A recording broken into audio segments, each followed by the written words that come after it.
Fact number 1। दोस्तों, अगर मैं आप सबसे ये पूछूं कि अलास्का यूनाइटेड स्टेट की वेस्टर्न मोस्ट पार्ट है या फिर ईस्टर्न मोस्ट पार्ट है, आप में से कुछ लोग बोल सकते हैं कि ये वेस्टर्न मोस्ट पार्ट है और कुछ बोल सकते हैं कि नहीं, ये ईस्टर्न मोस्ट पार्ट है। लेकिन सच क्या है? दरअसल अलास्का पृथ्वी की एक ऐसी जगह में मौजूद है जो कि ईस्ट और वेस्ट को कनेक्ट करता है और इसके कुछ पार्ट ईस्टर्न हेमिस्फीयर को टच करता है और ये पार्ट एलेutian आइलैंड के कुछ हिस्से में आती है, यानी कि इसे यूनाइटेड स्टेट का ईस्टर्न मोस्ट पार्ट और वेस्टर्न मोस्ट पार्ट दोनों कहा जा सकता है। बाकी किसी भी देश की बात करेंगे तो उनका ईस्टर्न और वेस्टर्न स्टेट अलग अलग होगा, लेकिन यूनाइटेड स्टेट अकेला ऐसा देश है जिसका एक ही स्टेट है जो कि ईस्टर्न और वेस्टर्न स्टेट कहा जा सकता है। Fact number 2। क्या आपको पता है कि पृथ्वी में एक ऐसा आइलैंड मौजूद है जिसमें एक लेक है और उसमें एक और आइलैंड मौजूद है जिसमें एक और लेक है? कंफ्यूज हो गए? विस्तार में समझाता हूँ। फिलीपींस में एक आइलैंड है जिसका नाम लुजोन आइलैंड है। इस आइलैंड में एक फेमस लेक है जिसका नाम ताल लेक है और इस लेक के अंदर एक और आइलैंड मौजूद है जिसको वल्कनो आइलैंड कहा जाता है और इस आइलैंड के अंदर एक और लेक है जो कि साइज में ताल लेक के मुकाबले काफी छोटी है। Fact number 3।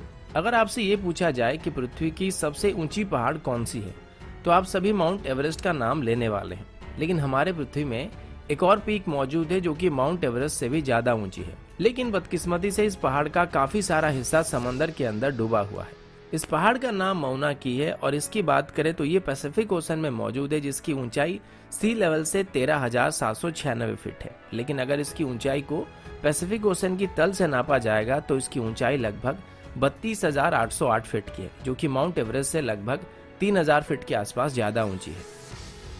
Fact number 4। आप सबको ये बात पता होगा कि पृथ्वी से चांद की एवरेज डिस्टेंस 3,84,400 किलोमीटर है। वहीं पर पृथ्वी से चांद की सबसे लार्जेस्ट डिस्टेंस की बात करें तो ये करीब 4,05,696 किलोमीटर है। लेकिन अगर आपसे ये पूछा जाए कि पृथ्वी में ऐसी कौन सी जगह है जहां से चांद की डिस्टेंस हमको सबसे कम पड़ने वाली है, आप में से कुछ लोग एवरेस्ट का नाम ले सकते हैं क्योंकि ये पृथ्वी का सबसे ऊंचा पीक है, तो यहाँ से चांद की जो डिस्टेंस होगी वो सबसे कम पड़ने वाली है। लेकिन ये गलत जवाब है। सही जवाब माउंट चिम्बोराजो है जो कि इक्वेडोर में मौजूद है।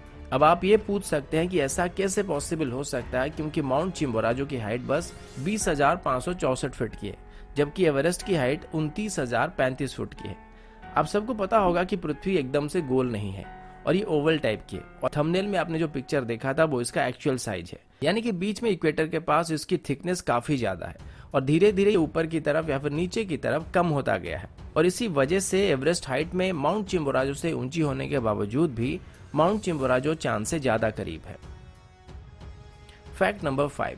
दोस्तों, क्या आपको पता है कि पैसिफिक ओशन, जिसे पृथ्वी का सबसे बड़ा और गहरा समंदर कहा जाता है, ये वक्त के साथ साथ धीरे धीरे छोटा होता जा रहा है। इसकी वजह यह है कि हर साल एशिया और नॉर्थ अमेरिका एक दूसरे के करीब आ रहे हैं और इसी वजह से हर साल पैसिफिक ओशन 2 से 3 सेंटीमीटर छोटा हो रहा है और फ्यूचर में एक ऐसा वक्त भी आ जाएगा जब एशिया और नॉर्थ अमेरिका आपस में मिल जाएंगी और पैसिफिक ओशन गायब हो जाएगा, या यूं कहे कि इसकी जगह अटलांटिक ओशन ले लेगा या फिर ये काफी छोटा हो जाएगा। इसका एक और असर आइसलैंड के ऊपर भी पड़ रहा है, क्योंकि नॉर्थ अमेरिकन और यूरोपियन टेक्टोनिक प्लेट्स की मूवमेंट की वजह से आइसलैंड हर साल 5 सेंटीमीटर बड़ा हो रहा है। Fact number 6।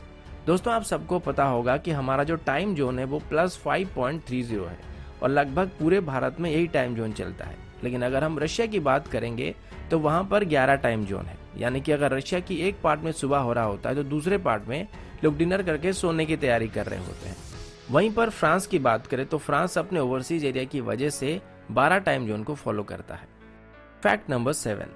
दोस्तों, आप में से कोई भी कभी ना कभी समंदर के किनारे जरूर गया होगा और बचपन में हम लोग अक्सर इसके किनारे खड़े होकर ये सोचते थे कि इसका दूसरा किनारा कहाँ पर है। लेकिन जाहिर सी बात है कि ये इतने बड़े होते हैं कि इनका दूसरा किनारा होते हुए भी हमको दिखाई नहीं पड़ता है। लेकिन इस दुनिया में एक ऐसा समंदर भी मौजूद है जिसका सच में कोई किनारा नहीं है। आप सब शायद सोच रहे होंगे कि ये कैसे पॉसिबल हो सकता है, क्योंकि समंदर चाहे कितना भी बड़ा होता हो लेकिन कहीं ना कहीं ये भूभाग से लगा हुआ होता है। पर सरगासो सी नाम की एक ऐसा समंदर है जिसने कोई भी भूभाग को टच नहीं किया है, यानी कि इसे चारों तरफ से दूसरे समंदर ने घेर रखा है और इसी वजह से इसका कोई किनारा नहीं है। ये अटलांटिक ओशन में पड़ता है और इसमें सरगसम नाम की एक मछली या फिर शैवाल टाइप की चीज बहुत ही बड़ी मात्रा में दिखाई पड़ते हैं और फ्लोट करते हैं, तो शायद इसी वजह से इसका नाम सरगासो सी पड़ा है। Fact number 8। अब जरा पिरामिड की बात करते हैं। अगर मैं आपसे ये पूछूं कि दुनिया में सबसे ज्यादा पिरामिड कहां पर है, आप में से ज़्यादातर लोग इजिप्ट का नाम लेंगे क्योंकि बचपन से हम लोग पिरामिड के नाम से इजिप्ट को पहचानते हैं। लेकिन भले ही गीजा के पिरामिड्स को वर्ल्ड वंडर में गिना जाता है, लेकिन असल में इजिप्ट से ज़्यादा पिरामिड सूडान में है। इजिप्ट में टोटल 138 पिरामिड है, जबकि सूडान में 200 से 255 पिरामिड्स हैं, जिनको नूबिया की कुशित किंगडम की तरफ से बनाया गया था। Fact number 9। दोस्तों, आपने माउंट अगस्टस का नाम तो सुना होगा, जो कि ऑस्ट्रेलिया में मौजूद है।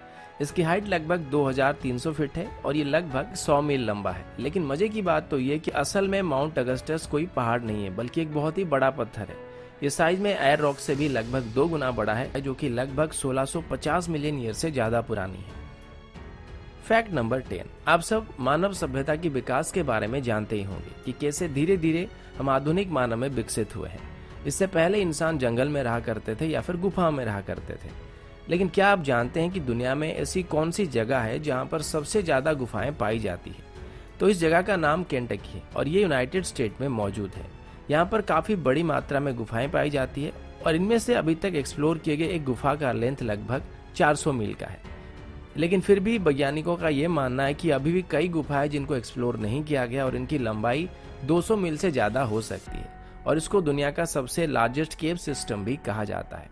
तो दोस्तों, हमारे आज की वीडियो के लिए इतना ही। उम्मीद है आपको वीडियो पसंद आया होगा। अगर आपको वीडियो अच्छा लगा तो इसे लाइक जरूर कीजिएगा और जाते जाते हमारे चैनल को सब्सक्राइब करना